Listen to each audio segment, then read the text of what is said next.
Hello, everyone, and welcome back to another episode of Exercise is Bullshit. I'm so excited to be joined today by my friend and colleague, Eric Feigl.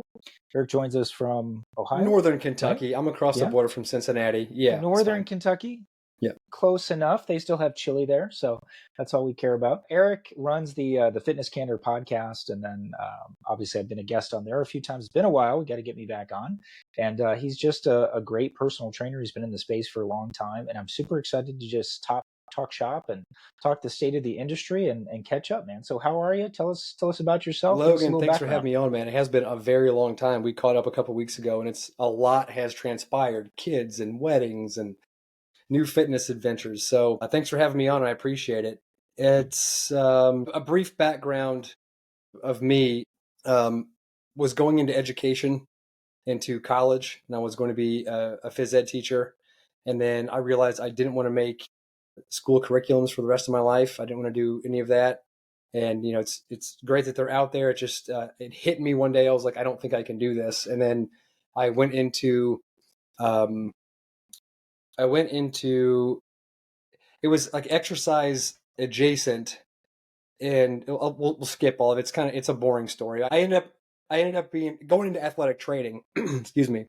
And I find out that I didn't want to wrap football players' feet, and it was just like, I don't think this is for me either. I was already a little bit behind because I had switched majors, and so I found exercise science, and I stuck with that.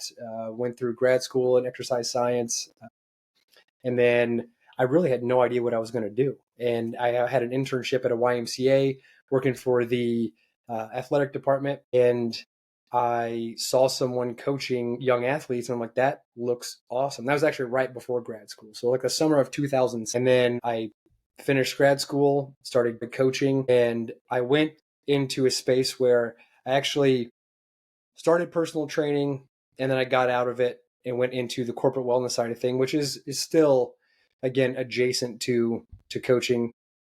But I worked for a company called Corporate Fitness Works, which actually got bought out by a couple other companies that are now not around anymore. But we installed fitness programs and classes and health and wellness programs into large corporate facilities. And I was inside of the Humana Fitness Center. So we didn't do personal training there. So I was doing personal training on the side. And this is back in, I moved to the Cincinnati area back in 2009. And I met a guy named Joel Wainscott. He was operating a personal training studio downtown Cincinnati. And he said, hey, I'm getting ready to open my own place, because he was he was business partners, and things kind of started to change a little bit. He's like, hey, I'm going to open my own thing. You want to come with me? I said, yes, absolutely. I resigned from Corporate Fitness Works after being there for just over 2 years, got back into full-time personal training. So we opened up Mission 5 Fitness. I say he opened it up. I came along with him in 2011. Ever since then, it's been 100% personal training, but I've been in that industry since 2007, I'll say, right after grad school. So, and then, here we are. 2011, Mission 5 Fitness opened up, and we're still strong. We've got, I think, 5 personal trainers there that are all full time. So what does that business model look like? Just kind of give us a rundown of that. If I remember correctly, when we talked last, it's sort of like a freelance kind of version there. Is that still sort of the model? Tell us a little bit about how that Yeah, works on a so day-to-day. Joel charges us rent. Everybody has their own. We're all incorporated under different entities. So we operate under the umbrella of Mission 5 Fitness. We push one brand as Mission 5 Fitness, but we operate as individuals. So we all have our own different training style within a varying degree, and then we cut Mission 5 a big old fat check at the end of each month. And it's everybody's basically their own sole proprietorship then, so you Yeah. all have your own LLCs. So how does that work? Because I've not actually, I think I've looked at your website before, but this was a long time ago. Is it because you obviously have a gym at your house as well. I saw your little gym Yeah. tour the other day. Is it like machine based? Is it mostly free weight based? I Mm-hmm. just think it's interesting, especially for maybe young aspiring personal trainers to know, and this is part of what I want to talk about today, as the business framework changes of a lot of brick and mortar buildings, like people are going to be wondering what should they do, right? Should they go in as a sole proprietor? Should they be completely online? Should they rent a space? Should they work for a big corporation? Like what does it look like for you guys on the I do day to have a day? lot of thoughts about that actually. Mission 5 Fitness is we have selectorized machines, we've got 2 cable racks, we've got a little bit of cardio setup, dumbbells, kettlebells. We have all the modalities you could want. What we aren't, we're not like a powerlifting gym. We're not a CrossFit gym. It's a small, what I would consider like a boutique studio. So we don't have a membership base. You just pay your trainer pays rent. That's it. Now, so the gym at my house that's my gym. That's my wife's gym. Like I work out at work. I get up, I go to work to work out. I like it that way. I do, winter is coming. And in the northern Kentucky, Cincinnati area, places just shut down. So it's nice to have that available. But I don't train clients out of my house. Um, if you're an aspiring coach, I think you need to get experience coaching people. You need to have your hands on as many people as possible, different age groups as possible. And I think the best way to do that is to work for a large corporation where you don't have to worry about selling. You don't have to worry about attracting the clients. The clients are already there. So if you're thinking about getting into the industry and you want to jump right into sole proprietorship, I would urge you not to do that right away. I would seriously think 3 to 5 years in a a quote unquote Globo gym style facility is very, very beneficial because you get to see the spectrum of everybody. You get to witness sales, and there might be some benefits. You'll get a kickback if you upgrade somebody to a longer package or whatever. So there's like a downside to it, and that's kind of the gross part of the industry is the sales, I guess. But starting out there and then migrating over into more of a private studio, I think is the way to go, in my opinion. Yeah, no, I think that's a great sort of outlook to have too. The thing I worry about with young trainers, there's a few aspects. One is just the burnout that comes with working at a large corporation, right? Because it is so cutthroat and it can be really tough to like even get clients, right? Especially if you're right out of school, you don't know what you're doing. Obviously, they're going to give you some people, but you might not see the spectrum of different people that you would necessarily want to that you're talking about from garnering experience. I think it can be good though because like you said, I mean, you changed degrees 3 times, right, in school. So sometimes we go through that entire process, we get into what we're doing, and I know tons of people who started in the personal training space have been like, I like fitness. I don't Yeah. like this Yeah. this as a career, and I'm going to go sell insurance or whatever it is. So I think that's fine too, but you never really know until you experience it. And then the thing I worry about long term that I wanted to talk to you about today too is, I just saw a place. I think it's in Santa Monica, California. It's called Fred Okay. Fitness or something Is like that that. Have is you that a heard of boot this? camp style place or no? Okay. No, it's completely furbished with eGym and smart equipment. Are you familiar with eGym? Yep. So it's all AI based. So there's people on the floor who can help you set stuff up. But I really think long term, like this is going to be the future for large corporations is just cut out the human cost All and right. just put Well, people on I'm machines gonna like go that. So ahead it's and hold starting. on. It's starting. I'm The gonna AI go revolution. while we're on. I'm gonna go ahead and send out an email to all my clients. I am now retiring. Man, I I just had quit. this conversation today with a client. It was my 6 a.m. and we're talking about how AI, like he's in an industry where it's very conceivable that AI could take his job, and it's the whole exponential growth thing. Like right now, I think we're safe. Like our industry is safe. A Yeah, hundred percent. Yeah. but like for now, I guess, For but now, like like it you said, for happens now. so Yeah. fast. In 10, do we even have 10 years? I say 10 years because like 10 years has gone by. I've been doing this. I'm going into my 18th year, dude. A decade goes by so fast, and AI just has so much information. Now, some people think, well, you're gonna miss the human component. Okay, I totally understand that, but there are things now that having human contact with was very beneficial, and now those kind of services, like even generating social media posts. Instead of having like somebody giving you feedback that hey, I'm going to go downstairs and ask my wife for this. I'll drop something into Chat GPT and it'll rephrase it for me. I'm like, yeah, that actually sounds better, and I'll make a couple adjustments here and there. Like the human touch piece, I wonder when is that going to run? When is that not even going to be a thing anymore? Maybe in 10 to 15 years, where there's generation coming up that has everything at their fingertips. People who are 10 years old right now who are not paying for anything in 10 years when they are 20, are they even going to recognize what the human touch and personal training was? Or is it just going to be like, well, no, of course I don't need a human telling me. I've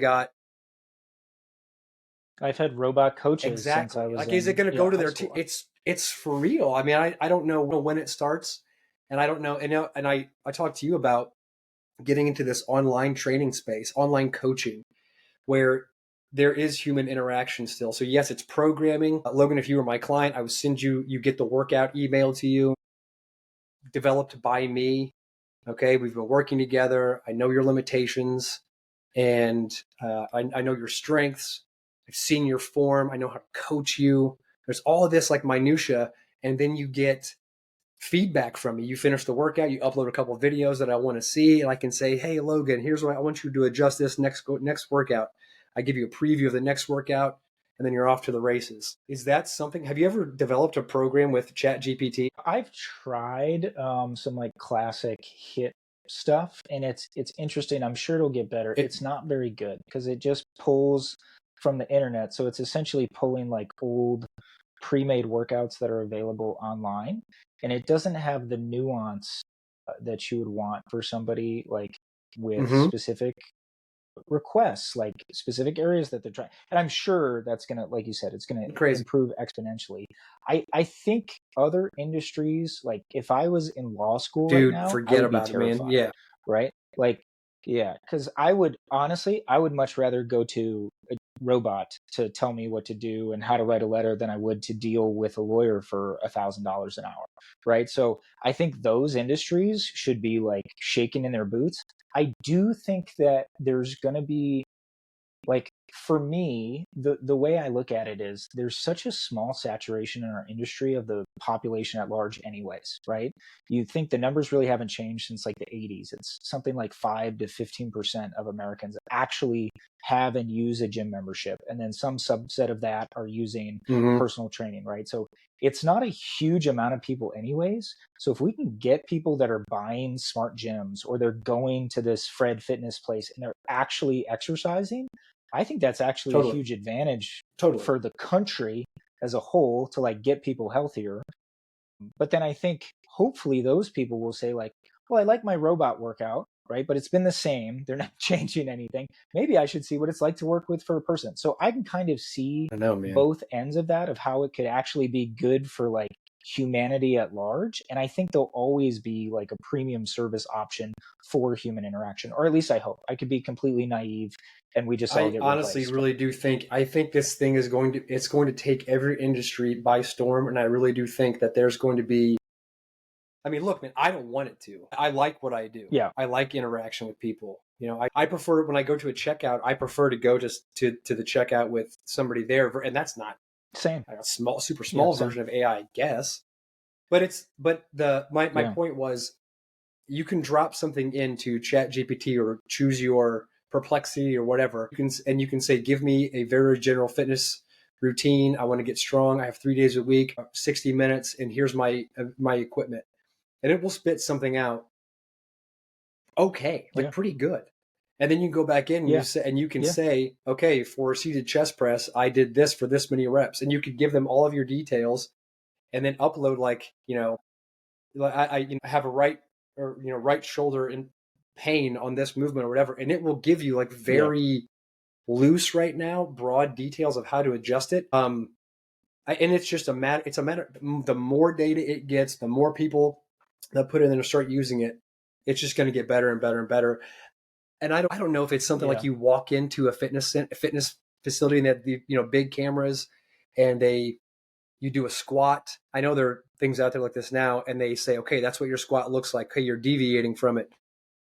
I don't know. I don't know, man. I don't know if it's going to be in our lifetime. I have no idea. In 20 years, is it going to be there? Are we going to be the people like coming in to fix their stuff? I don't know. Maybe. I mean, I for sure think it's going to be there, and it's going to be competition. Like you see the smart gym technology and the gamifying. Like Tonal's obviously got a huge market share of the at home fitness space now, and there's 1,000 other companies that are trying to compete with them. And there's some cool stuff in like the electronic weight space. I don't know if you pay attention to any of that at all.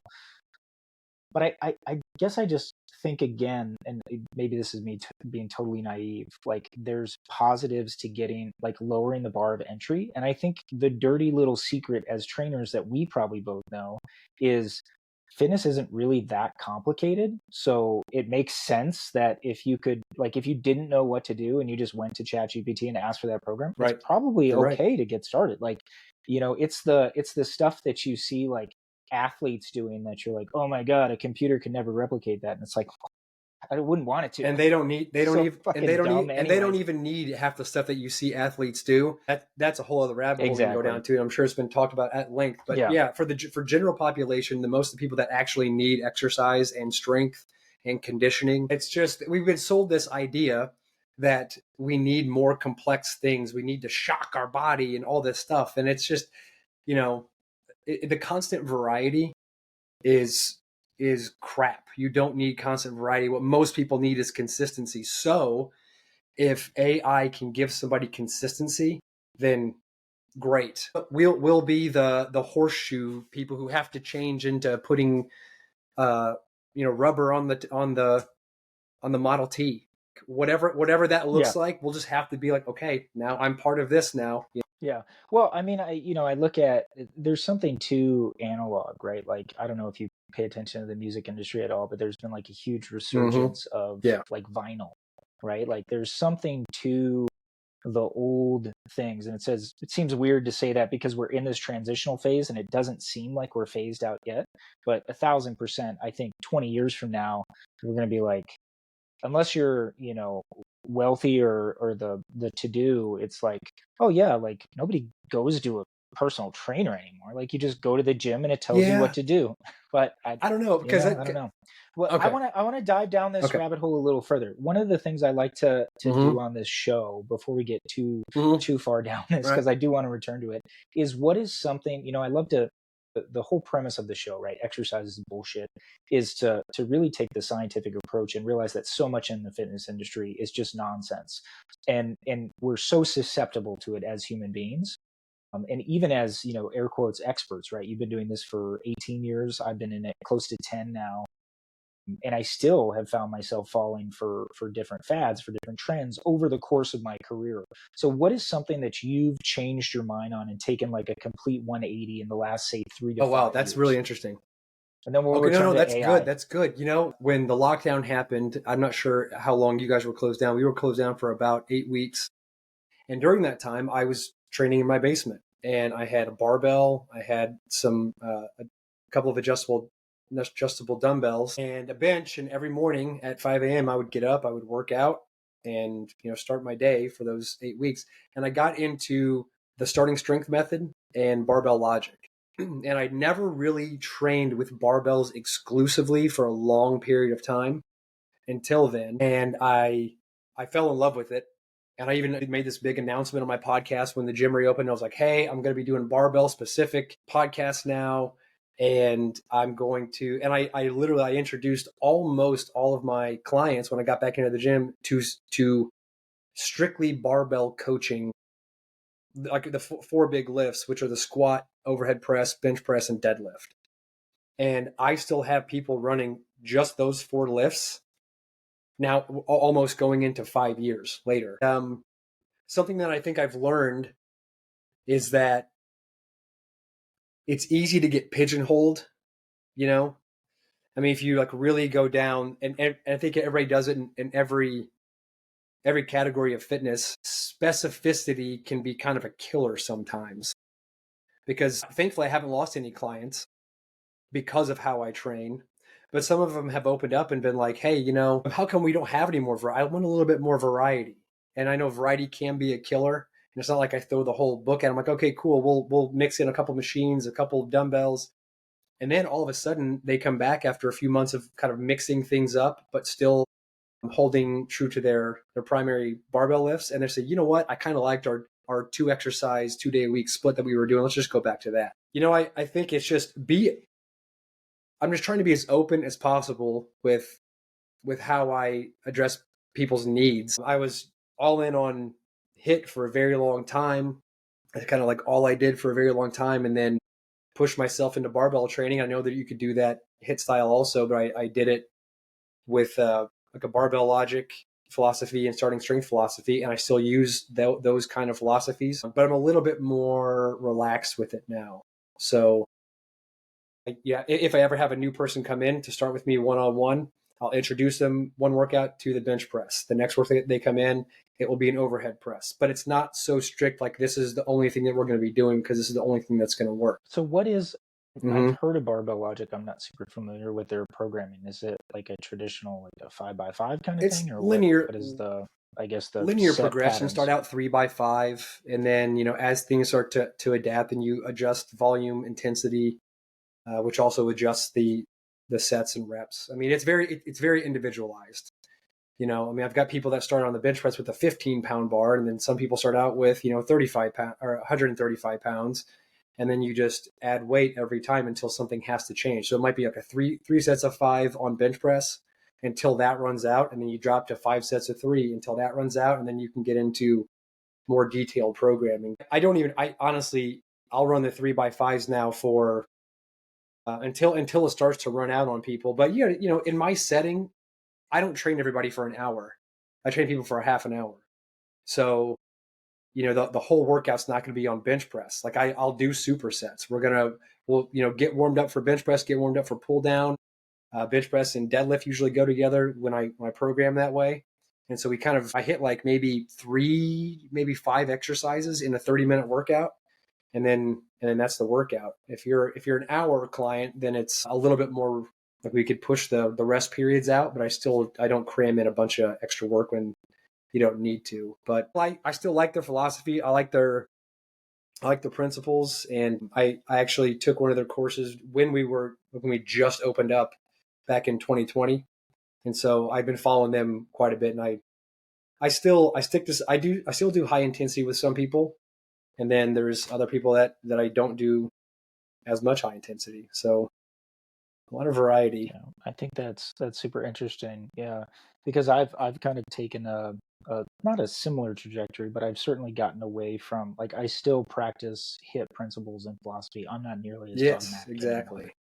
And then especially in my own training, I've kind of shifted more to I wouldn't even say it's high volume. I train 4 days a week typically, probably 8 exercises on average, 2 maybe 3 sets of each. So not like, compared to Chris Bumstead or something, like really low volume probably comparatively, but significantly more than I was doing before. And I'm still getting those workouts done in That's great. 35, Yep. 45 minutes. So just extending the rest periods. And I think one of the things I've found, I think a lot of us, at least this has been my experience, is early on we find the gym, we get stronger than we were, right? So we get addicted to that, but we have no idea what we're doing, right? And then we discover kind of a philosophy, and HIT is sort of that philosophy that's like, no, you're way overtraining. Bring the volume down, the intensity up, which I never was doing, right? I was just doing 3 sets of 10 or whatever it was. And that increase in intensity is just the ticket at the time, right? It just drives you through the ceiling as far as results go. But I've found that, I plateaued pretty, Mm-hmm. for a long time. And just adding in some additional volume, bringing down the intensity just a little bit. So I'm not taking every set to like absolute can't move it failure anymore. I saw tremendous gains that I hadn't seen since I, first started training. And then I started training high intensity. And then it was like another jump up to just like, I would call it smart training, right? Like actually understanding what I'm doing and have an understanding of all the physiologic principles there. So I guess my next question, because we've kind of talked about the AI thing, is what do you think is or will be the new normal for personal trainers, either now or in the future, as far as, should they be doing, you kind of touched on that, should they be going into a big box gym, should they try to start their own thing right away, should they just go straight to becoming a fitness influencer? Like, what do you kind of see being the normal trajectory for somebody who's trying to get Well, into this field, well, or is currently in it? I'll address your training principle thing really quick too. For myself, I've adjusted so much, and we haven't even talked about like injuries or anything. So I've been dealing with a herniated disc for the past almost 2 years, and so that's changed my trajectory, and I'm way more patient with my progress now. There are days when I come in, man, and it's you know how it is. Like there's sometimes I'll lose sleep about my training day the next day. I'm like, okay, this is what I have to do tomorrow. And it's kind of like, my body doesn't want to do it. You got to get your mind into it. But I'm way more forgiving with myself now. And I program in light days, medium days, heavy days, and which has really given me some relief. Like my Fridays are lighter days. Today was just, I focused on bench press, bar speed movement under heavy load, and I did chin ups, and then I finished with some like moderate intensity cardio. It was awesome. But I think we kind of talked about it at the very beginning. If you are just getting into, well, I'll tell you, okay, I'll tell you a story. So this has been a few years. I had someone at the Northern Kentucky University, NKU, right down the road from us. It was a teacher reach out to me and said, "Hey, Eric, I actually used to train her mom before her mom moved. She's like, hey, Eric, I've got a student who is thinking about quitting school and going into coaching full time. And she was in like the exercise science field. And do you mind hopping on a call with them?" Like, yeah, absolutely. I love to talk this kind of stuff. And he told me his background. Like, look, I'm working with a coach right now who is working in the space that I want to be in. And I think they were working with young athletes. You could tell he was super passionate about it and he loved it. And he's like, should I get my degree? And there was a time, man, if you caught me 10 years ago, I would have been like, absolutely get your degree. Like, you have to have a degree if you're going to be a coach or a trainer. I was very, speaking of dogmatic, I was very much that. And now I'm like, if you were getting experience and you're catching the passion for it now, do I think you need a degree? No. So if you're thinking about, if you're going into an exercise science or adjacent program, I don't think it's necessary for you to have to become a coach. I think you need to find a coach that has solid principles, and you got to have to fish through that a little bit, because you can do your own education on anatomy and physiology if you have the will to do it. And there are plenty of places that you can go online to learn. And if you want to get a certification, then you have to learn along the way. I basically told him, I was like, look, if you're already coaching athletes with this person, and you've got it and you love it and you want to keep going with it, I said, absolutely, I don't think you need to finish your degree. Now, if you get 5 years into this and you're like, holy cow, I really don't enjoy this. If you think that's a possibility, I mean, everybody changes their mind along the way. I was like, you might want to just get the degree as a backup. I mean, I'm pretty sure he finished the program, and as far as I know, he's still coaching. But I think if you want to coach, get in. Don't wait for like the degree. Get into a gym and start learning from hands on. That's the best. You even hit on it earlier.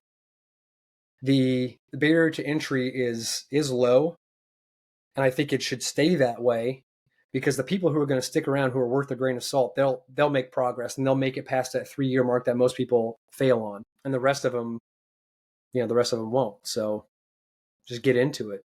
Yeah. Yeah, it's interesting too because in the kind of field, I guess, that we both developed in, you have a lot of people who just have a passion for exercise. And I'm talking about HIIT specifically in a lot of those studios. They have a passion for exercise.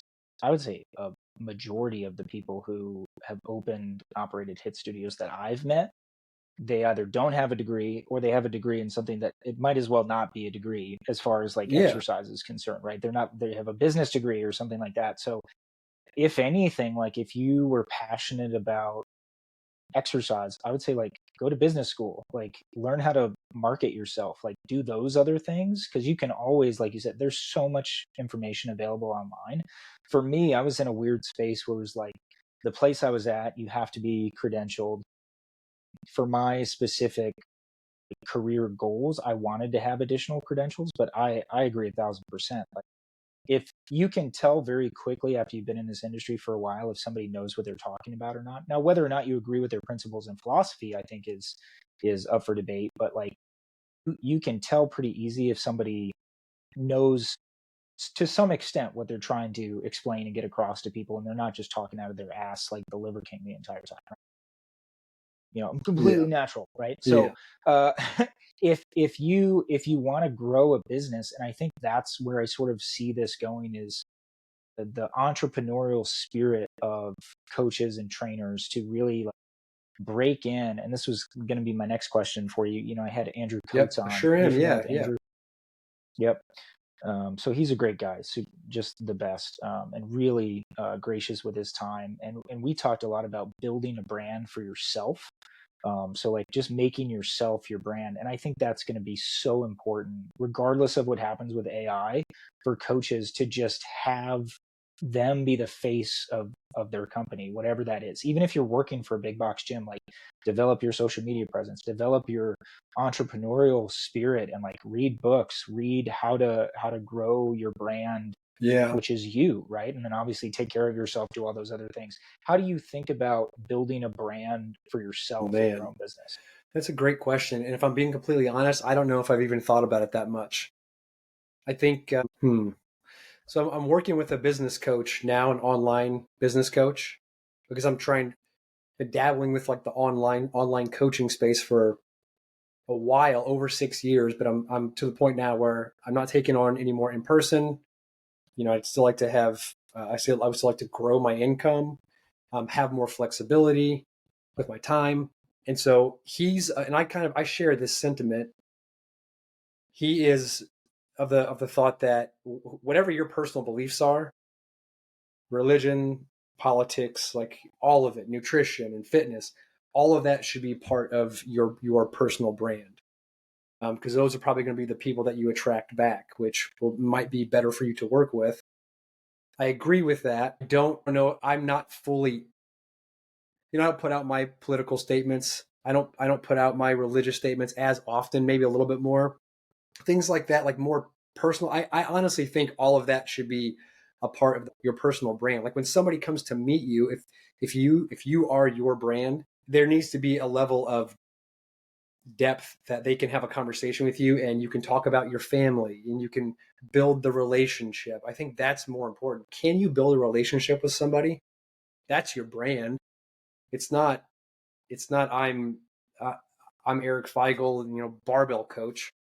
Okay, that's gonna you can help somebody make progress down the road, but you got to be able to have a conversation with somebody. You have to be able to have empathy with someone, sympathy, celebrate their ups, celebrate their or go through their downs with them. And they do the same thing with you. They want to know about you. They want to know that not only do you know what you're talking about health and fitness wise and nutrition wise, but what the kids do on the weekend, what they dress up as for Halloween. Yeah, I think it's just you have to be yourself. So no awesome logo or anything like that's going to be better than just being yourself around somebody. Like all be sarcastic, be funny, like tell jokes, like all that kind of stuff. Just be yourself. Yeah, and I think that does go a little counterintuitive to the working for like a Globo Gym place. As somebody who's been in that corporate environment, like it is hard to Yeah. toe that line. But I think I've done a better job than most of, even when I was in that place where it's like you don't necessarily want to wear your political, religious, ideological beliefs on your sleeve. Like I still push that envelope a little bit more than the average person. And I think people do respond to that, regardless of what's, obviously the country is so split right now on all things politics. But it's like I have friends on both sides of the aisle that I will never talk politics with, but we get along great because they understand that I'm not the representation of what they may or may not think the other side is, right? And I think like doing that and representing yourself as the person you actually are will go a long way to breaking down those stereotypes of whatever the other person Yeah. might be thinking that those Yeah. stereotypes are Yeah, associated with. I Yeah, like that idea, and I'm trying to open up more. Like this whole new presence thing online is kind of I've been so up and down with it, and I'm trying to get out there more. And I just think you have to just be if you be your if you were authentic, if you were authentic about everything that you put out, content wise, like if that's how you get your nothing beats a great website right now. By the way, if you have a studio or a gym, nothing beats a great website. I think that's I still believe that's number one because I've been successful with just a website and basically no social media presence for a long time. But and I'll hold that, and then other than that, just be yourself, and then people will talk about you. 100%. And I agree on the website thing because it is interesting how much you can judge a place. Like when my wife and I are traveling or something and we're looking for a gym to go to, it's like It's hard to even tell what's in this place, and it looks so dog shit. And then we've been to a couple places that had a really good The website that opposite, weren't right? that good, but they Right. got us with the website, right? So, okay, Hmm. so for you, because I am Sure. sensitive to time here, what is the next 5 to 10 years of your business? What does that look like?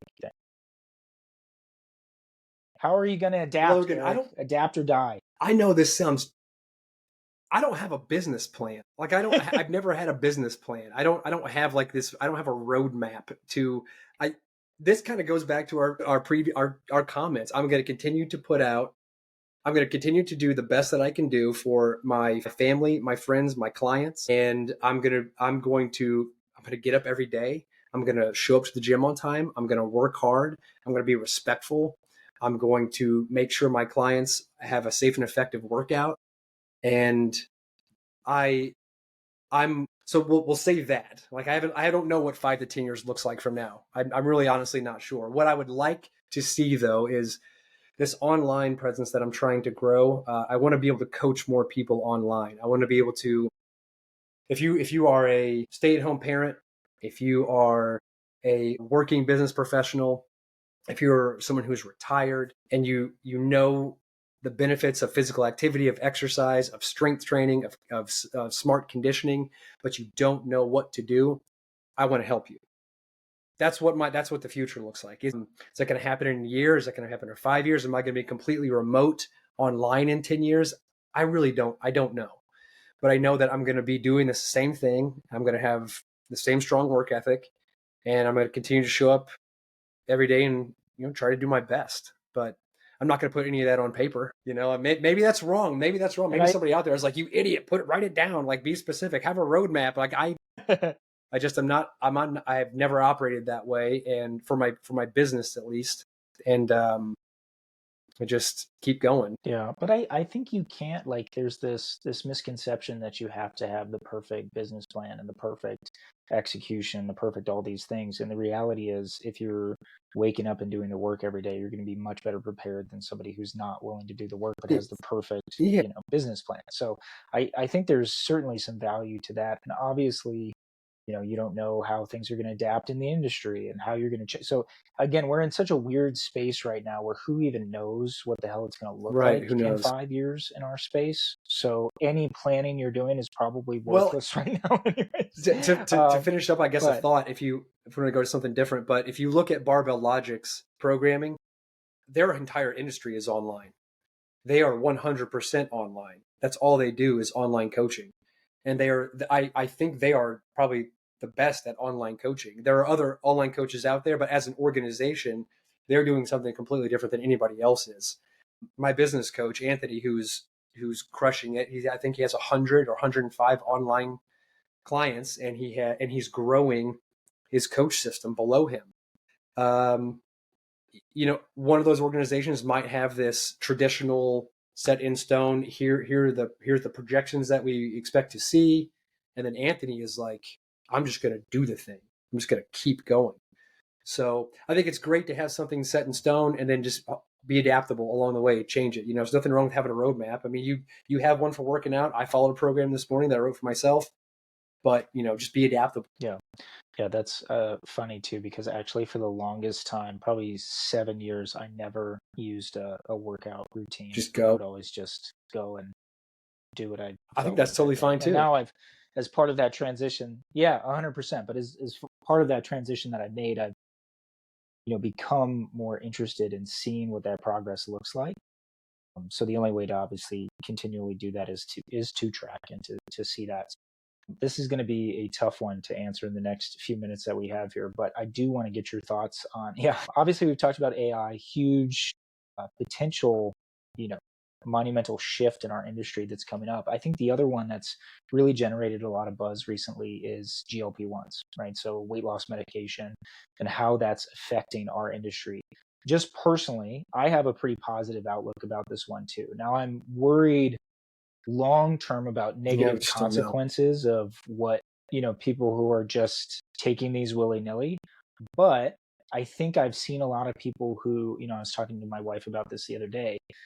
She's like, it's the easy way out. And I was like, it is and it isn't. It's like sometimes people need a kickstart. And if they can't have that, they're never going to actually take the opportunity to do anything, whether that's right or not. I think it's 100% true, and it's hard to debate that. So I think the important piece is educating people on the negative downsides of these drugs, which is muscle loss, right? As well as some other side effects we don't necessarily know now. And if you can do that in conjunction with proper diet and exercise, I think you've got a really powerful tool in your tool belt. I What are agree your with thoughts on that. that? I think this is very telling, and I'm not sure exactly which way it's going to go, but people are taking it and they're not telling people that they're taking it. And I think there's something there. I don't know what that is. I don't know if it's shame. I don't know if it's they're afraid of judgment. But I work with clients. A couple have taken it and they have told me, and we've adapted. And then there's a couple that I know are on it because the weight loss all of a sudden just happened very, very quickly. And it's and they haven't told me that they're on something, but then you hear through the grapevine, and you're like, okay, that's your personal choice. That's fine, man. It's a tough one. I agree with you that it's a jump start. I'm afraid that a lot of people who are taking it, what happens when you get off of it and you haven't built in the safeguards or the habits necessary to continue, a lower weight than you started with, if that's the main outcome. I don't know, man. That's what I'm more interested in seeing in the next 5 to 10 years than anything related to AI.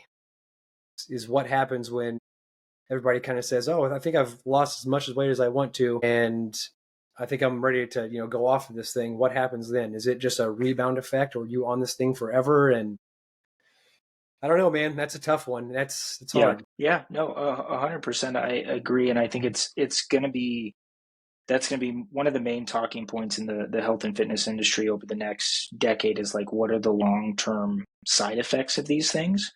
But again, I think if you at least go into it with the idea that I want to do this as healthy as possible, and you have a coach and you have, because I have clients that are taking them too, and ironically enough, like they feel like it's cheating, so they Right. don't tell Yes. you There's about it, something but you to that. obviously Like, I don't know find out what about that it. is, but there's something Yeah, telling about that, I think. yeah. I think there's something inherent about, people know what they should be doing, but it's the act of actually doing it. And I've not heard the story yet, at least of somebody who's taken it, lost the weight that they wanted, and I'm sure they exist, lost the weight that they wanted, did it the right way with diet and exercise, and then they got off and everything's going great and Yeah, they've kept the I'm weight sure off. they're I'm out sure there. those stories Hopefully. exist. The only ones I've seen so far, I started taking it and I either wasn't doing anything else and I lost a bunch of weight, and who knows what the actual weight loss was, or I'm in the process of doing it properly, air quotes properly, with diet and exercise at the same time. And do you stay on it forever? If you get off, is your diet gonna, or your appetite gonna return with a vengeance? I don't know. It's interesting, man. But again, especially as somebody who's worked with really obese people in the past who've tried seemingly everything. And, we could get into the weeds as far as like, well, did they really try it if they didn't lose any Right. weight? Yeah. But when you're 200 pounds overweight, it's like you lose 50 pounds, and that's really hard to do, but it still doesn't seem like that much. Sure.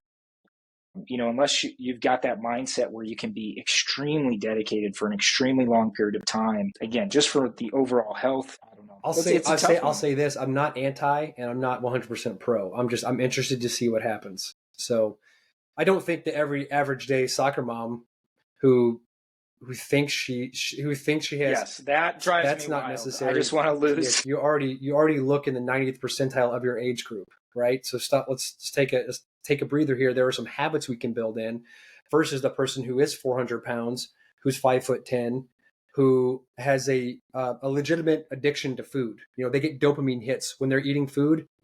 Their willpower just to get out of bed is zapped, and they don't go to the gym because they're embarrassed. Like those are the people who, if they can take it and they can drop 200 pounds, they get down to 200 pounds. And now they're still 5'10". They're walking on 200 pounds. All of a sudden they get some confidence. Maybe they haven't set any habits with food. Maybe they have. There's so many ifs, this, that's. It just, we got to wait to see if Yeah. it fleshes out. We should have this conversation in 5 years and see what happens. Yeah. There's just as a funny anecdote too, if you watch South Park, there's a really funny episode. They've been doing like shorter, or I guess longer form episodes on Paramount Plus where they host now, and they have an entire episode about that exact thing. Like the soccer moms in town are robbing pharmacies to get Ozempic and stuff so that they can have their Okay. six pack and wear tank tops and stuff. So like it is funny, but it's not Yeah, funny at there's the some, same time because you obviously of worry about course. the health of people. But if anything, I'm going to start investing in some of those Oh, pharmaceutical companies yeah. that are Yeah, no selling kidding. I those. think we're So behind on that one. I know, yeah, we missed the boat, like everything else, Bitcoin, all that stuff. How can people learn more about you? You mentioned your coaching program. If somebody is interested in working with you, why don't you plug that, your podcast, your other socials, and let people know Sure. about all that? All social media is at Eric Feigl, all together. My last name is spelled F as in Frank, Eigl. Online coaching applications are associated with all of that. You can also go to ericfeigl.com, check out my website, shoot me a message on there. But yeah, I am currently onboarding for online, which is new and interesting and fun. And but also, I just like if you have any questions about anything that we talked about today or comments or whatever, I'm open to just having conversations. I love just talking shop. Yeah, I think that's a great point that a lot of times people, you know, in the viewing, dare I say, calling either of us fitness Not influencers, but no, looking at people online, it can be pretty intimidating. And this is where I think Andrew Coates, and it's gotten a little out of control. We talked about this actually on our podcast. He has so many followers now that it's hard to respond to everyone. But what stood out to me about him when we first connected was he, sends personal he does messages to voice people who messages. follow him, and he responds. Yep, The voice messages, yeah, and he responds to people, and I just thought that was such a unique quality in the industry. And I think spreading the message by being open to help educate people from all aspects and walks of life is just super absolutely. important. So I strive to be a little bit more like that, and I think that's a great point too. Like if anybody ever has questions, reaching out, and this is the stuff that gets Yeah, us excited. So yeah. it's You've always always cool to been talk open, and I about. appreciate it. Well, Eric, yeah, of course, man. Thank you so much for joining me today. Thank you, everyone, for listening. Obviously, like and subscribe if you haven't already. Go check out Eric's website, and we Thanks, will see Logan. you all again soon on another episode of Exercise is Bullshit. Thank you, Eric.